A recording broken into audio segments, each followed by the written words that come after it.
The Outline of History, being a plain history of life and mankind by H.G. Wells, revised and brought up to the end of the Second World War by Raymond Postgate, with maps and plans by J.F. Horben. Volume 1, Book 3, Chapter 17. Serfs, Slaves, Social Classes, and Free Individuals. Section 1, The Common Man in Ancient Times. Section 2, The Earliest Slaves. Section 3, The First Independent Persons. Section 4, Social Classes 3,000 years ago. Section 5, Classes hardening into castes.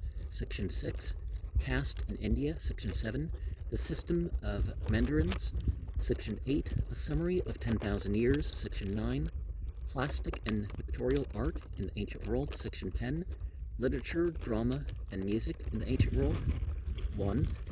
We have been sketching in the last 4 chapters the growth of civilized states out of the primitive Neolithic agriculture that began somewhere in or about the Eastern Mediterranean, perhaps 15,000 years ago. It was at first horticulture rather than agriculture.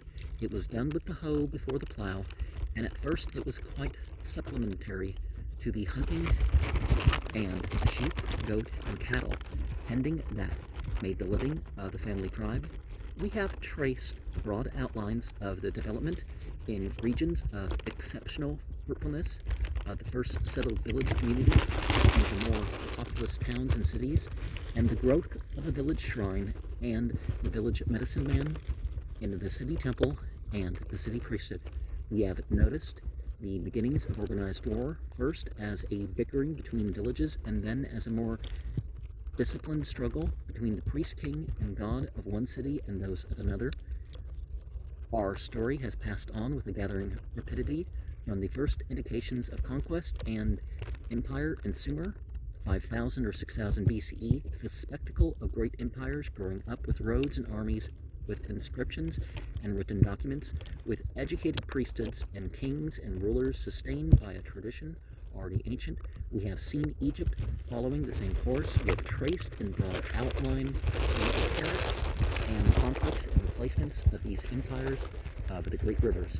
We have directed attention in particular to the evidences of still wider political ideas betrayed in the actions and utterances of such men as Nabonidus and Amenophes IV.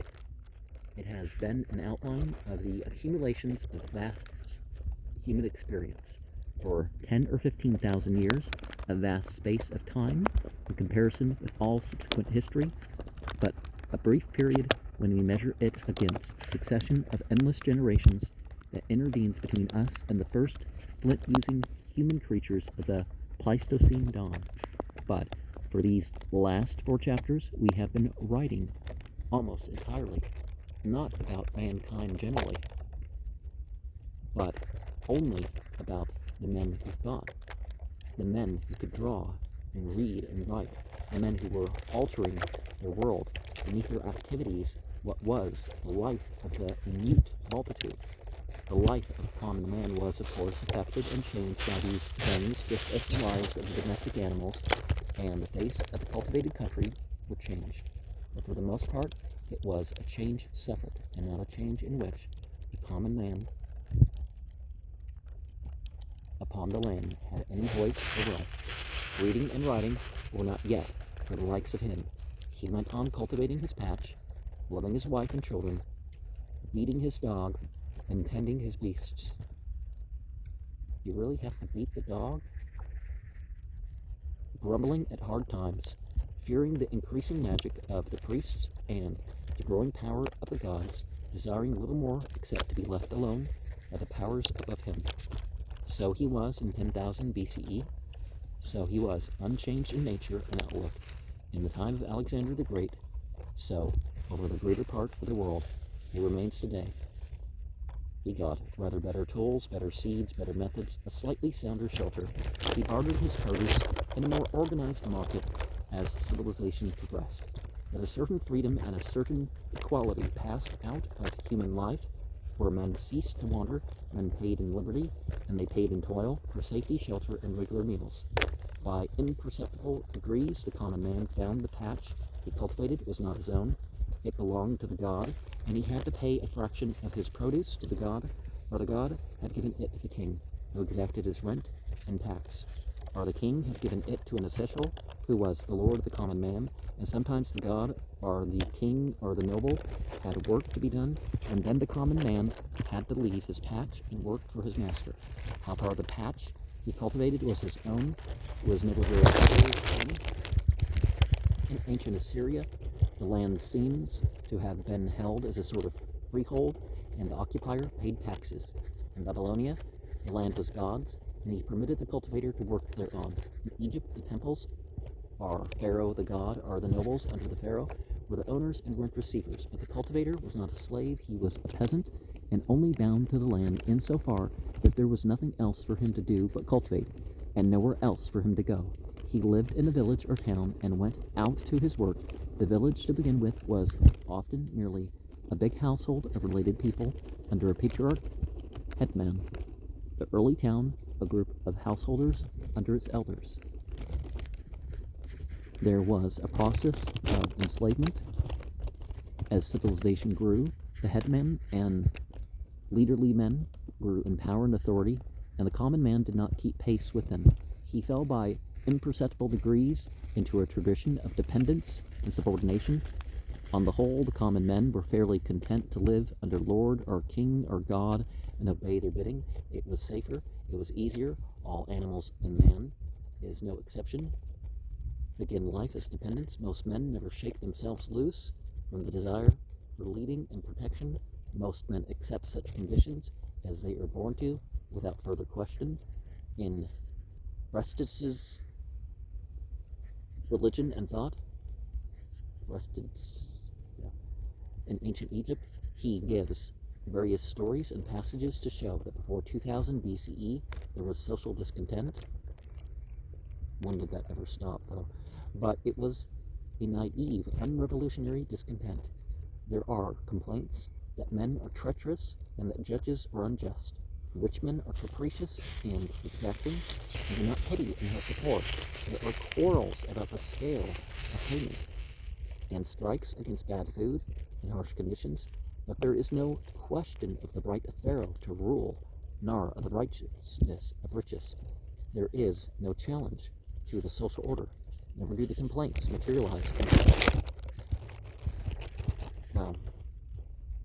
Actions totally change the group of society, but then again, you look at how many dynasties there were, right? Section 2. The earlier wars did not involve remote or prolonged campaigns, and they were waged by levies of the common people, but war brought in a new source of possessions, plunder, and a new social factor, the captive. In the earlier nomadic times, the captive man was kept only to be tortured or sacrificed to the victorious god. The captive, they even do that in the Bible. The captive women and children were assimilated into the tribe. Nomads had little use for slaves, but later many captives were spared to be slaves because they had exceptional gifts or peculiar arts. It would be the kings and captains who would take these slaves at first, and it would speedily become apparent to them that these men were much more their own than were the peasant cultivators and common men of their own race. The slave could be permitted to do all sorts of things for his master, but the quasi-free common man would not do so willingly because of his attachment to his own patch of cultivation. The slave could be used for mass labor, for making embankments, or working on Egyptian peasants seized for non-payment of taxes. Pyramid Age. From a very early period, the artificer was often a household slave. The manufacture of trade goods, pottery, textiles, metal, ware, and so forth, such as went on vigorously in the household city of the Rhinos of Knossos, was probably a slave industry from the beginning. Sayce, in his Babylonians and Assyrians, quotes, Babylonian agreements were the teaching of trades to slaves, and dealing with the exploitation of slave products. Slaves produced slave children. Enslavement in discharge of debts added to the slave population. It is probably that as the cities grew larger, a larger part of the new population consisted of these slave artificers and slave servants in the large households. They were by no means abject slaves. In later Babylon, their lives and property were protected by elaborate laws, nor were they all war captives. Parents might sell their children into slavery and brothers their orphan sisters. Free men who had no means of livelihood would even sell themselves into slavery, and slavery was the fate of the insolvent debtor. Craft apprenticeship, again, was a sort of fixed-term slavery. Out of the slave population, by a converse process, arose the freed man and freed woman who worked for wages and still had more definite individual rights, since in Babylon, slaves could themselves own property. Many slaves saved up and bought their freedom. Probably the town slave was often better off and practically as free as the cultivator of the soil, and as the rural population increased, its sons and daughters came to mix with and swell the growing ranks of artificers, some bond, some free. As the extent and complexity of government increased, the number of households multiplied. Under the king's household grew up the households of his great ministers and officials. Under the temple grew up the personal households of temple functionaries. It is not difficult to realize how houses and patches of land would become more and more distinctly the property of the occupiers and more definitely alienated from the original owner god. Well, nowadays there's people who call themselves job creators.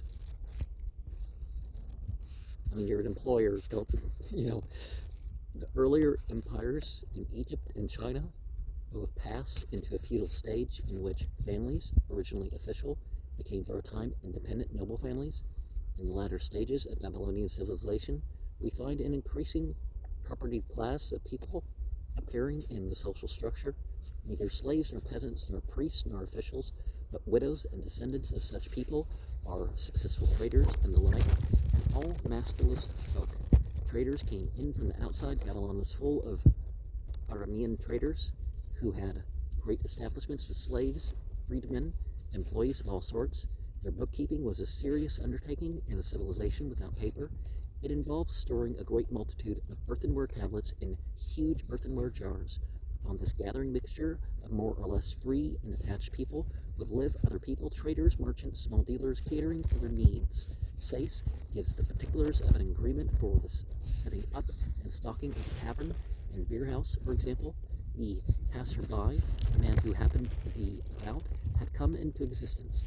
The least kindly aspect of slavery has always been gang slavery. If it did not figure very largely in the ancient cities, it was very much in evidence elsewhere. The king was, to begin with, the chief entrepreneur. He made the canals and organized the irrigation. See Hammurabi's enterprises noted in the previous chapter. He exploited mines. He seems, at Knossos and so on, to have organized manufactures for export. The pharaohs of the first dynasty were already working in copper and turquoise mines in the peninsula of Sinai. For many such purposes, gangs of natives were cheaper and far more controllable than levies of the king's own people. From an early period, too, captives have tugged the oars of the galleys, though Tor, ancient Chips, notes that up to the age of Pericles, 450 BCE, we've done a whole series on that before, the free Athenians were not above this task. The monarch also found slaves convenient for his military expeditions. They were uprooted men. They did not fret to go home, because they had no homes to go to. The pharaohs hunted slaves in Nubia in order to have black troops for their Syrian expeditions. Closely allied to such slaves were the mercenary or barrack troops. The monarchs caught into their service, not by positive compulsion, but by the bribes of food and plunder and under the pressure of need. As the old civilization developed, these mercenary armies replaced the national levies of the old order more and more, and servile gang labor became a more and more important and significant factor in the economic system. Brawl among boatmen from the tomb of Ptah-Hotep. Hotep is to be pleasing. The Pyramid Age. Now, Islam, for example, has never taken part in the injustices of slavery. Both the Shia and the Sunni have narratives that show that Prophet Muhammad taught that the curse of God is upon those who fight for slaves. You find that in the 8th chapters, you have the term unfall, extra. You don't fight for the spoils of war. You fight in self-defense and defense of others, for your freedom, that sort of stuff. You don't fight for, land or slaves or forced conversion or treasure. From mines and canal and wall building, the servile gang spread into cultivation. Nobles and temples adopted the gang slave system for their estates. Plantation gangs began to oust the patch cultivation of the laborer serf in the case of some staple products. Section 3. So we trace the development of the simple social structure of the early Sumerian cities to the multitude of individuals varying in race, tradition, education, and function, varying in wealth, freedom, authority, and usefulness, in the great cities of the last 1,000 years BCE. The most notable thing of all is the gradual increase amidst this heterogeneous multitude of what we may call free individuals, detached persons, who are neither priests, nor kings, nor officials, nor serfs, nor slaves, who are under no great pressure to work, who have time to read and inquire. They appear side by side with the development of social security and private properties. The methods of reckoning developed, the operations of the Arameans and such like Semitic trading people led to the organization of credit and monetary security. In the earlier days, almost the only property, except a few movables, consisted of rights in land and in houses. Later, one could deposit and lend securities, could go away and return, find one's property faithfully held and secure. Towards the middle of the period of the Persian Empire, there lived one free individual, Herodotus, who has a great interest for us because he was among the first writers of critical and intellectual history. As distinguished from a mere priestly or court chronicle, it is worthwhile to glance here very briefly at the circumstances of his life. Later on, we shall quote from the history that he wrote. We have already noted the conquest of Babylonia by the Aryan Persians under Cyrus in 539 BCE. We have noted further that the Persian Empire spread into Egypt, where its hold was precarious, and it extended also over Asia Minor. Herodotus was born about 484 BCE in a Greek city of Asia Minor, Halicarnassus, which was under the overlordship of the Persians and directly under the rule of a political boss or tyrant. There is no sign that he was obliged either to work for a living or spend very much time in the administration of his property. We do not know the particulars of his affairs, but it is clear that in this minor Greek city under foreign rule he was able to obtain and read and study manuscripts of nearly everything that had been written in the Greek language before his time. He traveled so far as one can gather with freedom and comfort about the Greek archipelagos. He stayed wherever he wanted to stay and seemed to have found tolerable accommodation. He went to Babylon and to Susa, the new capital the Persians had set up in Babylonia, to the east of the Tigris. He toured along the coast of the Black Sea and accumulated a considerable amount of knowledge about the Scythians, the Aryan people, who were then distributed over South Russia. He went to the south of Italy, explored the antiquities of Tyre, coasted Palestine, landed at Gaza, and made a long stay in Egypt. He went about Egypt looking at temples and monuments to gathering information. We know not only from him, but from other evidence that in those days the older temples and the pyramids, which were already nearly 3,000 years old, were visited by strings of tourists, a special sort of priests acting as guides. The inscriptions the sightseers scribbled upon the walls remain to this day, and many of them have been deciphered and published. There's at least 5 pharaoh names in the Great Pyramid. The inscriptions the sightseers scribbled upon the walls remain to this day, and many of them have been deciphered and published. As his knowledge accumulated, he conceived the idea of writing a great history of the attempts of Persia to subdue Greece.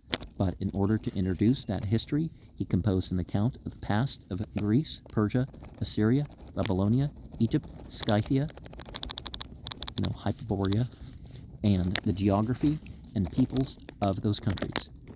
He then set himself, it is said, to make his history known among his friends in Halicarnassus by reciting it to them, but they failed to appreciate it, and he then betook himself to Athens, the most flourishing of all Greek cities at that time.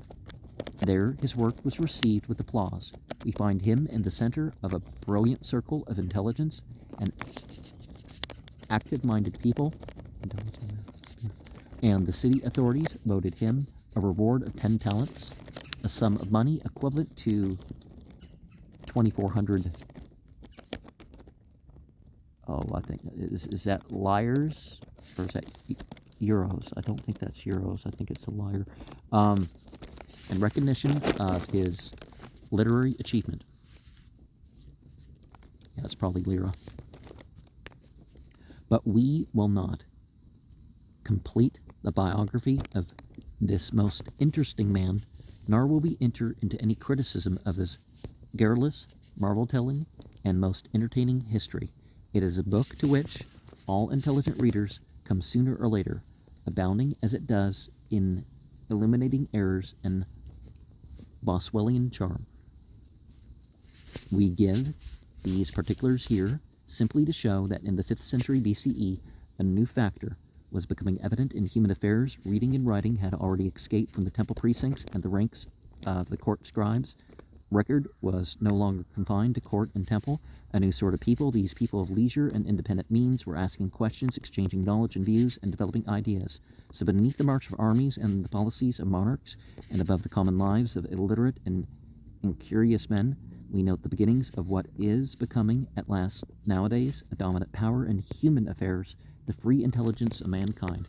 Of that free intelligence we shall have more to say when in a subsequent chapter we tell of the Greeks in the city-states of the archipelago and Asia Minor, section 4. We may summarize the discussion of the last 2 chapters here by making a list of the chief elements in this complicated accumulation of human beings which made up the later Babylonian and Egyptian civilization of from 2,500 to 3,000 years ago. These elements grew up and became distinct from one another in the great river valleys of the world in the course of 5,000 or 6,000 years. They developed mental dispositions and traditions and attitudes of thought one to another. The civilization in which we live today is simply carrying on and still further developing and working out and rearranging these relationships. This is the world from which we inherit. It is only by the attentive study of their origins that we can detach ourselves from the prejudices and immediate ideas of the particular class to which we may belong, and begin to understand the social and political questions of our own time. 1. First, then, came the priesthood, the temple system, which was the nucleus and the guiding intelligence about which the primitive civilizations grew. It was still, in these latter days, a great power in the world, the chief repository of knowledge and tradition, and influence over the lives of everyone, and a binding force to hold the community together. But it was no longer all-powerful because its nature made it conservative and inadaptable. It no longer monopolized knowledge nor initiated fresh ideas. Learning had already leaked out to other less pledged and controlled people who thought for themselves about the temple system, were grouped its priests and priestesses, its scribes, its physicians, its magicians, its lay brethren, treasurers, mangers, directors, and the like. It owned great properties and often hoarded huge treasures. Part 2 of section 4. Over against the priesthood, and originally arising out of it, was the court system, headed by a king, or king of kings, who was, in later Assyria and Babylonia, a sort of captain and a lay controller of affairs, and in Egypt a godman who had released himself from the control of his priests. About the monarch were accumulated his scribes, counselors, record-keepers, agents, captains, and guards. Many of his officials, particularly his provincial officials, had great subordinate establishments and were constantly tending to become independent. The nobility of the old river civilization arose out of the court system. It was therefore a different thing in its origin from the nobility of the early Aryans, which was a republican nobility of elders and leading men. Part 3, section 4. At the base of the social pyramid was the large and most necessary class. Largest should probably be the largest and most necessary class in the community, the tillers of the soil. Their status varied from age to age, and in different lands, they were free peasants paying taxes, or serfs of the god, or serfs are tenants of king or noble, or of a private owner, paying him a rent. In most cases, tax or rent was paid in produce.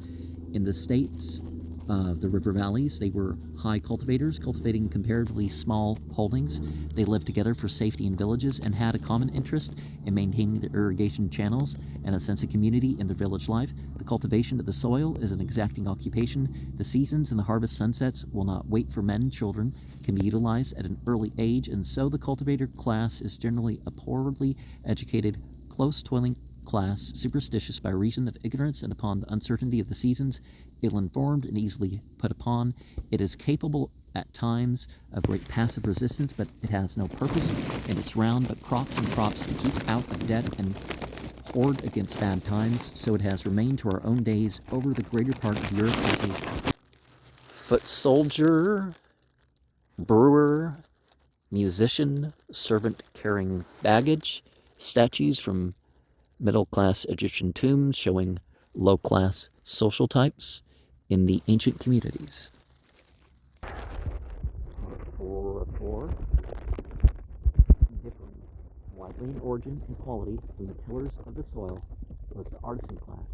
At first, this was probably in part the town slave class. In part, it consisted of peasants who had specialized upon a craft, but in developing an art and mystery of its own, a technique that had to be learned before it could be practiced.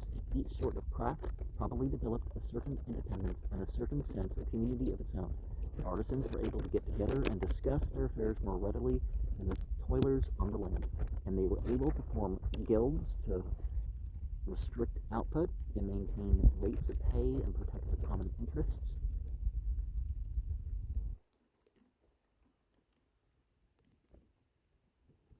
Section 5, as the power of the Babylonian rulers spread out beyond the original areas of good husbandry into grazing regions and less fertile districts, a class of herdsmen came into existence. In the case of Babylonia, these were nomadic Semites, and the Bedouin, like the Bedouin of today, they probably grazed their flocks over great areas, much as the sheep ranchers of California do. They were paid and esteemed much more highly than the husbandmen. Section 6. Part 6 of Section 4. The first merchants in the world were ship owners, like the people of Tyre and Knossos, are nomads who carried and traded goods as they wandered between one area of primitive civilization and another. In the Babylonian and Assyrian world, the traders were predominantly the Semitic Arameans, the ancestors of the modern Syrians. They became a distinct factor in the life of the community. They formed great households of their own. Usury developed largely in the last 1,000 years BCE. It had been practiced even in the Sumerian times. And, the Jews do forbid the usury and all that stuff. So, we can skip that stereotype and, distinguish it from the religion. Traders needed accommodation. Cultivators wished to anticipate their crops. Sayce gives an account of the Babylonian banking house of Enkidu, which lasted through several generations and outlived the Chaldean Empire. 7.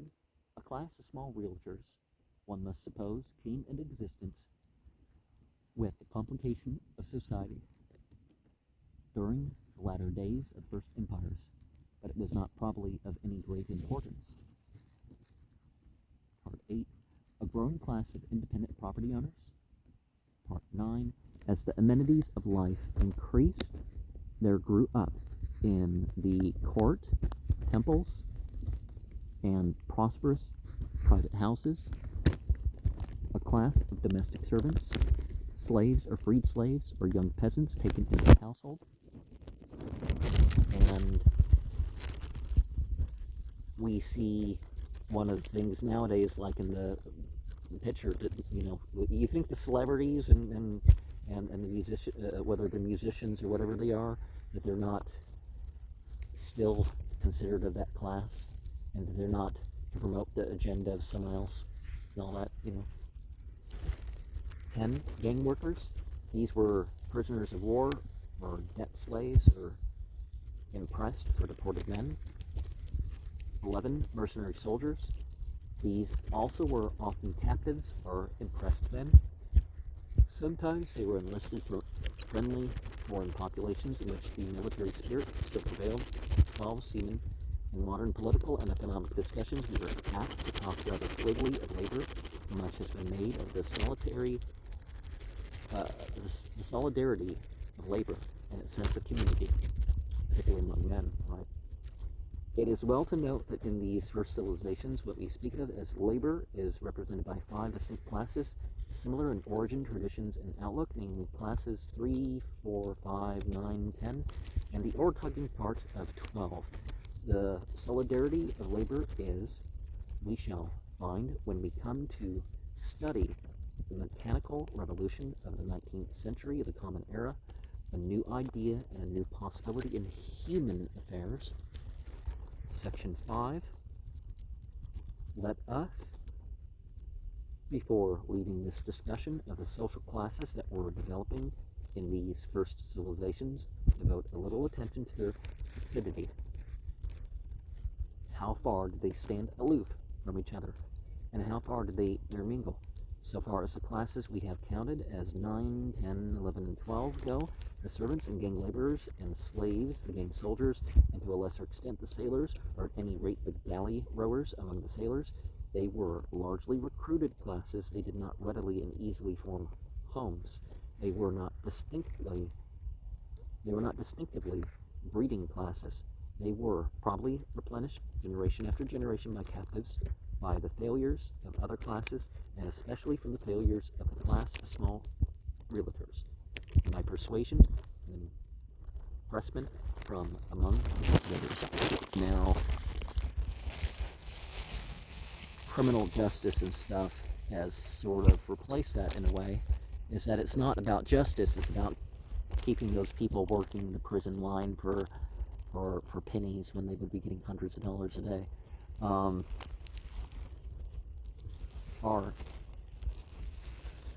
But so far as the sailors go, we have to distinguish between the mere rower and the navigating and ship-owning seamen of such ports as Tyre and Sidon. The ship owners pass, no doubt, by insensible gradations into the mercantile class, but the navigators must have made a peculiar community in the great seaports, having homes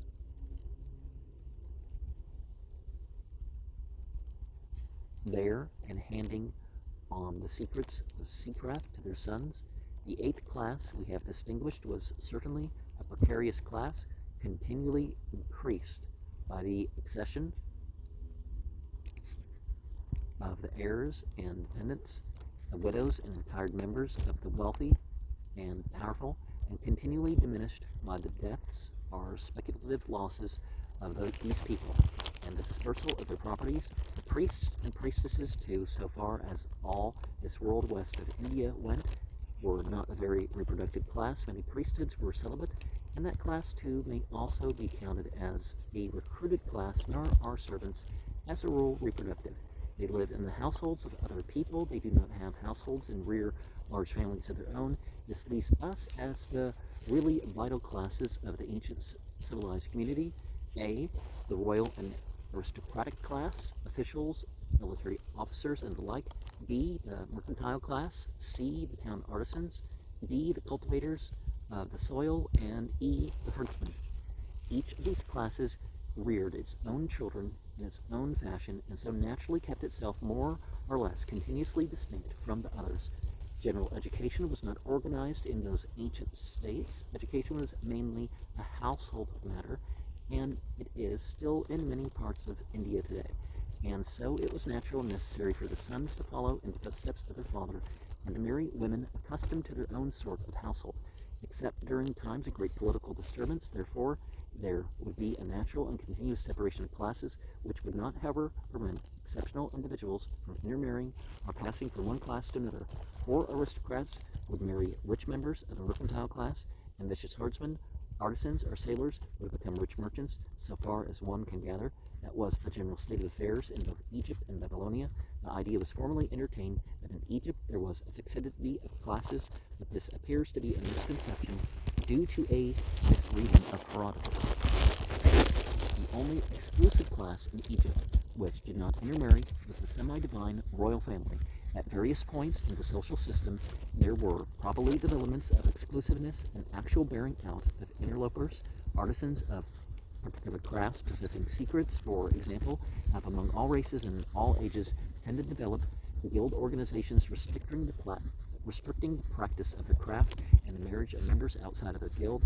Conquering people have also, and especially when there were marked physical differences of race, been disposed to keep themselves aloof from the conquered peoples and have developed an aristocratic exclusiveness. Such organizations of restriction upon free intercourse have come and gone in great variety in the history of all long-standing civilizations.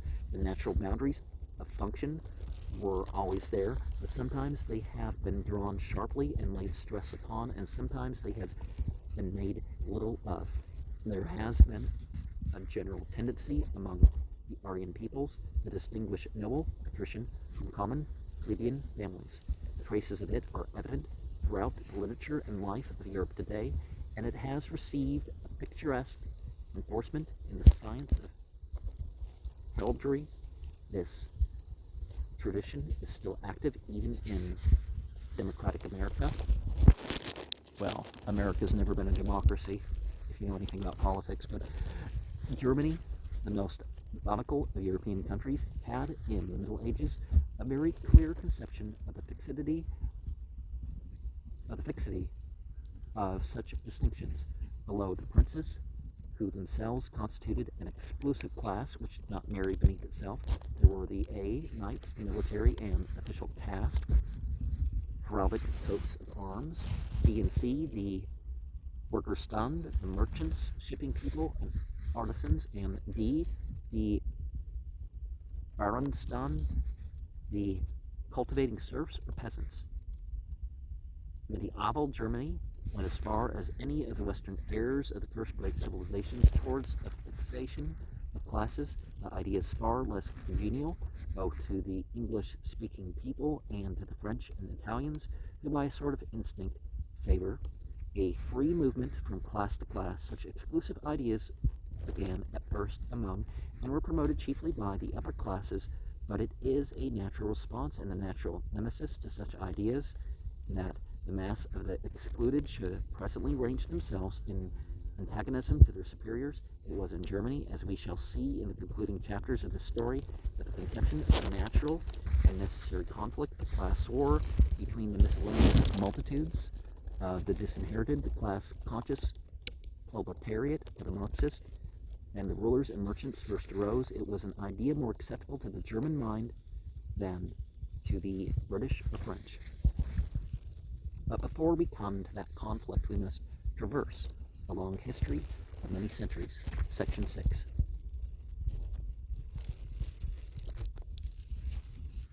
If now we turn eastward from this main development of civilization in the world between Central Asia and the Atlantic to the social development of India in the 2,000 years next before the Christian era, we find certain broad and very interesting differences. The first of these is that we find such a fixity of classes and process of establishment as no other part of the world can present.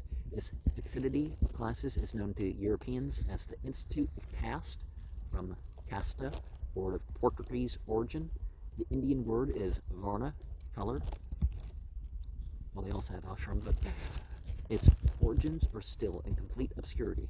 But it was certainly well rooted in the Ganges Valley before the days of Alexander the Great. It is a complicated horizontal division of the social structure into classes or castes, the members of which may neither eat nor intermarry with persons of a lower caste under penalty of becoming outcasts, and who may also lose caste for various ceremonial negligences and defilements. By losing caste, a man does not sink to lower caste, he becomes outcast. The various subdivisions of caste are very complex. Many are practically trade organizations. Each caste has its local organization, which maintains discipline, distributes various charities, looks after its own poor, protects the common interests of its members, and examines the credentials of newcomers from other districts. There is little to check the pretensions of a traveling Hindu to be of higher caste than is legitimately his.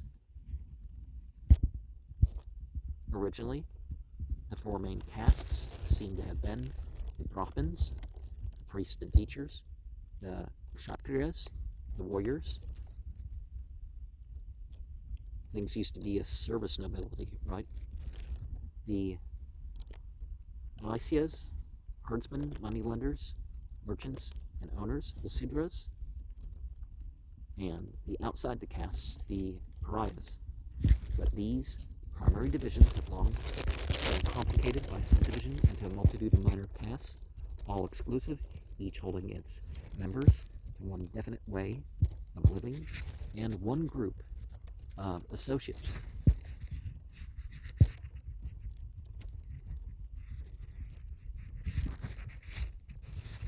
In Bengal, the Kshatriyas and Vaishyas have largely disappeared.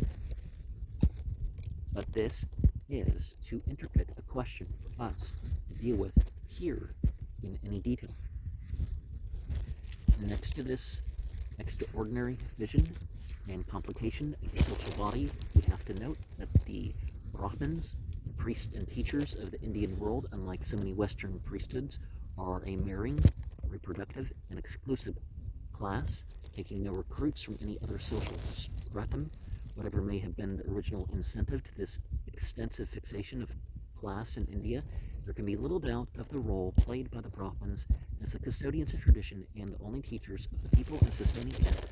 By some, it is supposed that the first three of the four original castes, known also as the twice-born, were the descendants of the Vedic Aryan conquerors of India who established these hard and fast separations to prevent racial mixing with the conquered Sudras and Pariahs.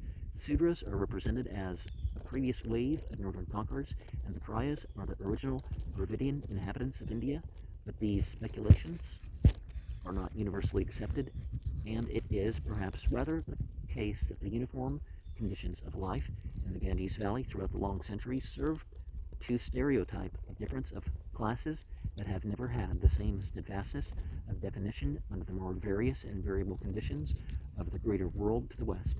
However caste arose, there can be no doubt of its extraordinary hold upon the Indian mind. In the 6th century BCE arose Gautama, the great teacher of Buddhism, proclaiming, as the four streams that flow into the Ganges lose their names as soon as they mingle their waters in the holy river, so all who believe in Buddha cease to be Brahmins, Kshatriyas, Vaisyas, and Sudras. His teaching prevailed in India for some centuries. It spread over China, Tibet, Japan, Burma, Ceylon, Turkestan, Manchuria. It is today the religion of a large fraction of the human race, but it was finally defeated and driven out of Indian life by the vitality and persistence of the Brahmins and of their caste ideas.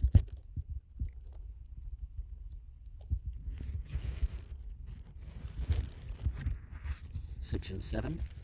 In China, we find a social system traveling along yet another and only a very roughly parallel line, that followed by the Indian and Western civilizations. The Chinese civilization, even more than the Hindu, is organized for peace, and the warrior plays a small part of its social scheme. As in the Indian civilization, the leading class is an intellectual one, less priestly than the Brahmin and more official, but unlike the Brahmins, the Mandarins, who are the literate men of China, are not a caste.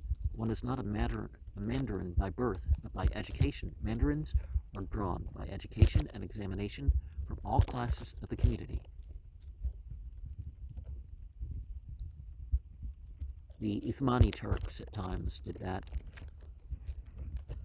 but they put forward the best for education. And the son of a mandarin has no prescriptive right to succeed his father. As a consequence of these differences, while the Brahmins of India are, as a class, ignorant even of their own sacred books, while there's just so many, mentally slack, and full of a pretentious assurance, the Chinese mandarin has the energy that comes from hard mental work. But since his education so far has been almost entirely a scholarly study of the classical Chinese literature, his influence has been entirely conservative. Before the days of Alexander the Great, China had already formed itself and set its feet in the way in which it was still walking in the year 1900.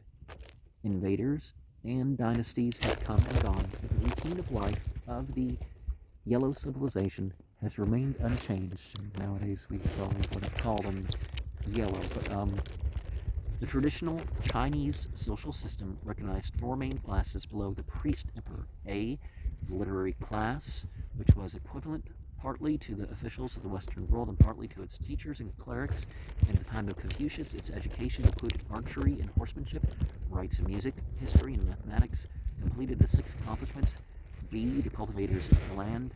C, the artisans. D, the mercantile class.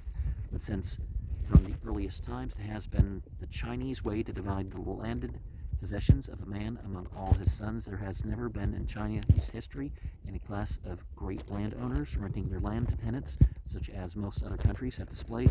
Chinese land has always been cut up into small holdings, which are chiefly freeholds and cultivated intensively. There are landlords in China who own one or a few farms and rent them to tenants, but there are no great permanent estates. When a patch of land by repeated division is too small to sustain a man, it is sold to some prospering neighbor, and the former owner drifts to one of the great towns of China to join the mass of wage-earning workers there. In China, for many centuries, there have been these masses of town population with scarcely any property at all, and then neither serfs nor slaves, but held to their daily work by their utter inconspicuousness. From such masses, it is that the soldiers needed by the Chinese government are recruited, and also such gang labor as has been needed for the making of canals, the building of walls, and the like has been drawn. The war captive and the slave class play a smaller part in Chinese history than in any more westerly record of these ages before the Christian era. But that, we note, is common to all these three stories of developing social structure, and that is the immense power exercised by the educated class in the early stages before the crown or the commonalty began to read and consequently to think for itself. In India, by reason of their exclusiveness, the Brahmins, the educated class, retained their influence to this day over the mass of China along entirely different lines, and because of the complexities of the written language, the Mandarinate has prevailed. The diversity of race and tradition in the more various and eventful world of the West has delayed and perhaps arrested forever any parallel organization of the specially intellectual elements of society into a class ascendancy. In the Western world, as we have already noted, education early slopped over and soaked away out of the control of any special class. It escaped from the limitation of castes and priesthoods and traditions into the general life of the community. Writing and reading had been simplified down to a point when it was no longer possible to make a cult and mystery of them. It may be due to the peculiar elaboration and difficulty of the Chinese characters rather than to any universal difference that the same thing did not happen to a like extent in China. Section 8. In these last 6 chapters, we have traced and outlined the whole process by which, in the course of 10,000 or 12,000 years, that is to say, in something between 300 and 400 generations, man ceased to be a rare, hungry, prowling, rather unsocial animal, thinly distributed about the warmer parts of the earth, and became an abundant social creature swarming densely over the more favorable regions of the old world. Toil began, enslavement and security. In that period, mankind passed from the stage of early Neolithic husbandry, in which the primitive skin-clad family tribe reaped and stored in their rude mud huts the wild, growing fodder and grain-bearing grasses with sickles of stone, to the days of the 4th century BCE, when all round the shores of the Mediterranean and up the Nile and across Asia to India and again over the great alluvial areas of China spread the fields of human cultivation and busy cities, great temples, and coming and going of human commerce, galleys and lateen-sailed ships entered and left crowded harbors, and made their careful way from headland to headland, and from headland to island, keeping always close to the land. But Phoenician shipping under Egyptian owners was penetrating to the East Indies, and perhaps even further into the Pacific. We have Bushman rock paintings in South Africa showing white men with headdresses of a type worn for a time in Assyria, and known also in Northern Europe, but unknown as indigenous in Africa. Across the deserts of Africa and Arabia and through Turkestan toiled the caravans with their remote trade. Silk was already coming from China, ivory from Central Africa, and tin from Britain, at the centers of this new life in the world. Damascus was already making damask and Damascening steel. Yeah, I like that steel. Men had, it's this layered thing, right? Well, I mean, I have some, but you know what I mean. Men had learned to weave fine linen and delicate fabrics of colored wool. They could bleach and dye. They had iron as well as copper, bronze, silver, and gold, and they had made the most beautiful pottery and porcelain. There was hardly a variety of precious stone in the world that they had not found and cut and polished. They could read and write, divert the courses of rivers, pile pyramids, and make walls 1,000 miles long. The 100 centuries or so in which all this had been achieved may seem a long time in comparison with the 70 years of a single human life, but it is utterly inconsiderable in comparison with the stretches of geological time. Measuring backward from these, the Alexandrian cities, to the days of the first stone implements, the rostro-carinate implements of the Pliocene age, gives us an extent of time fully 100 times as long. We have tried in this account, and with the help of maps and figures and time charts, to give a just idea of the order and shape of these eventful centuries of man's development. Our business is without outline. We have named but a few names of individuals, though henceforth the personal names must increase in number, but the content of this outline that we have drawn here in a few diagrams and charts cannot but touch the imagination. If only we could look closer, we should see through all these 6 centuries a procession of lives more and more akin to their fashion, in their fashion to our own. We have shown how the painted Paleolithic savage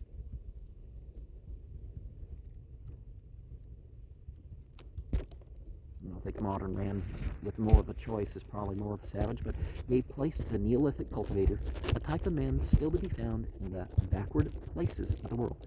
We have given an illustration of Sumerian soldiers, copied from a carved stone that was set up long before the days when the Semitic Sargon I conquered the land. Day by day, some busy brownish man carved those figures, and no doubt whistled as he carved.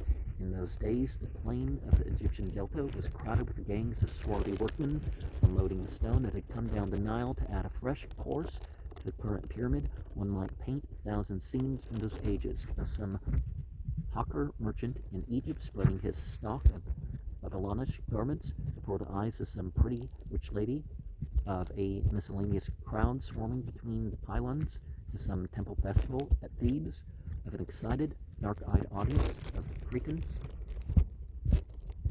like the Spaniards of today, watching a bullfight with the bullfighters in trousers and tightly girded, exactly like any contemporary bullfighter, of children learning their cuneiform signs at Nippur. The clay exercise tiles of a school have been found, of a woman with a sick husband at home slipping into some great temple in Carthage to make a vow for his recovery.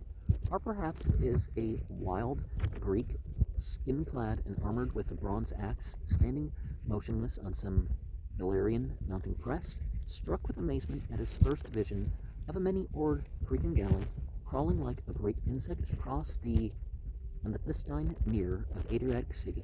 He went home to tell his folk a strange story of a monster. The Arius, with his 100 arms, of millions of such stitches in each of these 200 generations, is the fabric of this history woven. But unless they mark the presence of a primary seam or join, we cannot pause now to examine any of these stitches. Section 9. Let us, however, before we go on to the 1,000-year struggle and interaction of Aryan and Semite in the Western world, Semite's not the same thing as a Jew. That constitutes the main substance of the next 3 books of this outline. We have 2 brief sections to record the appearance of a conscious search for beauty in men's lives.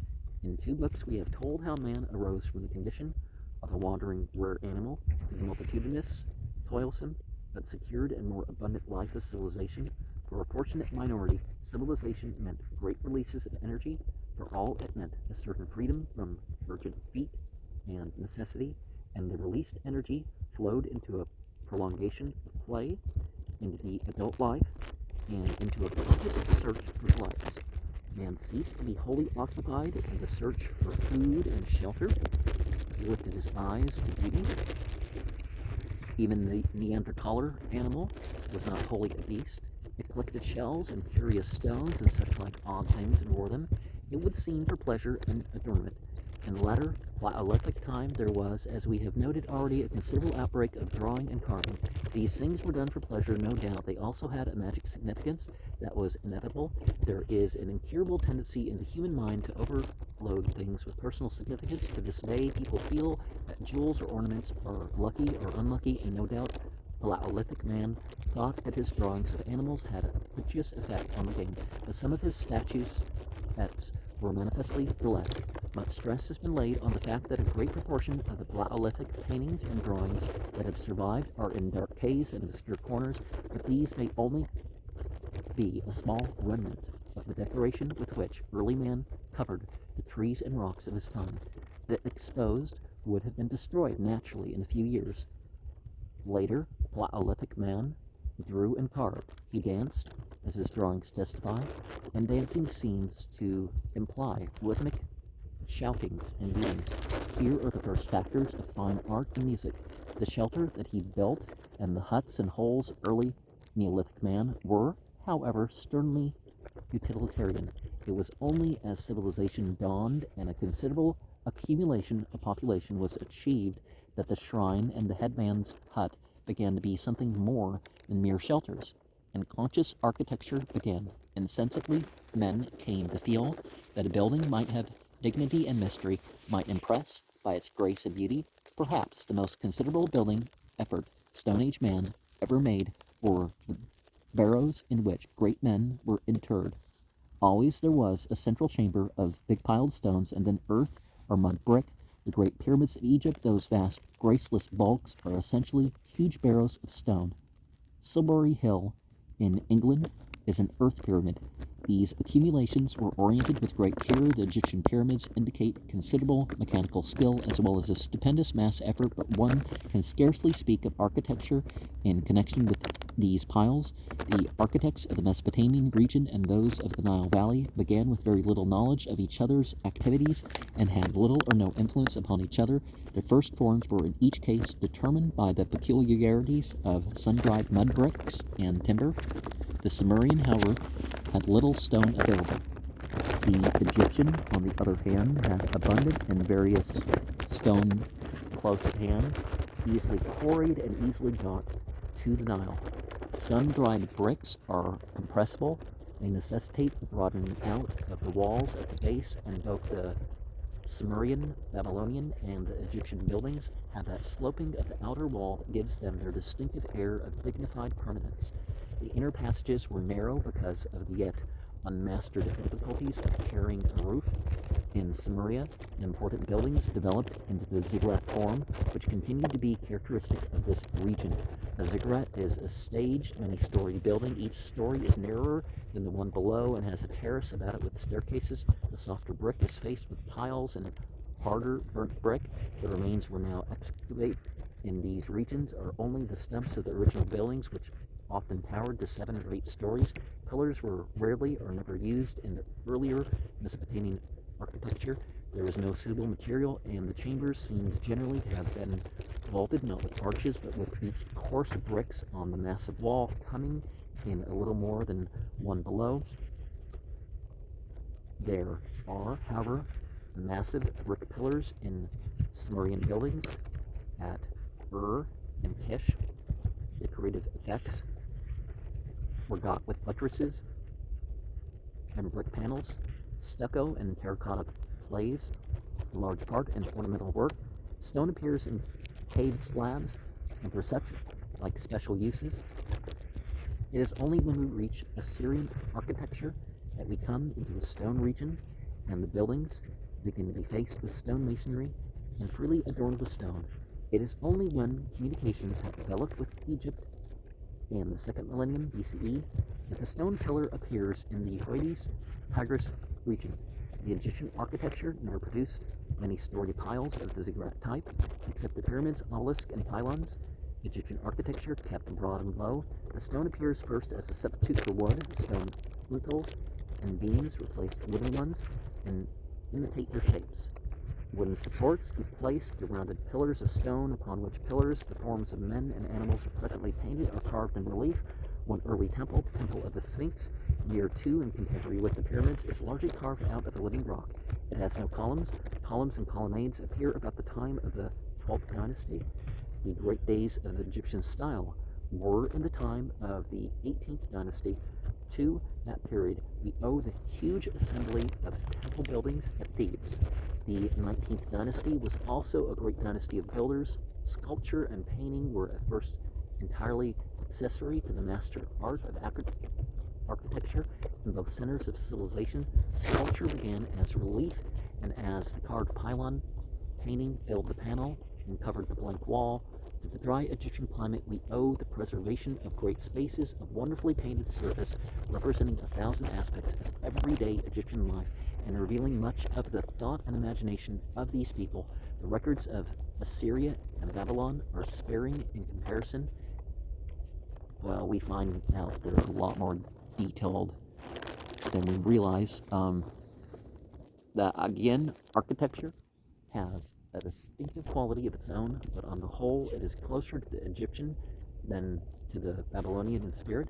Pillars are used early, and the buildings have labyrinthine arrangement, quite different from either Egyptian or Babylonian ground plans. Fresco painting and mosaic were carried to a very high level.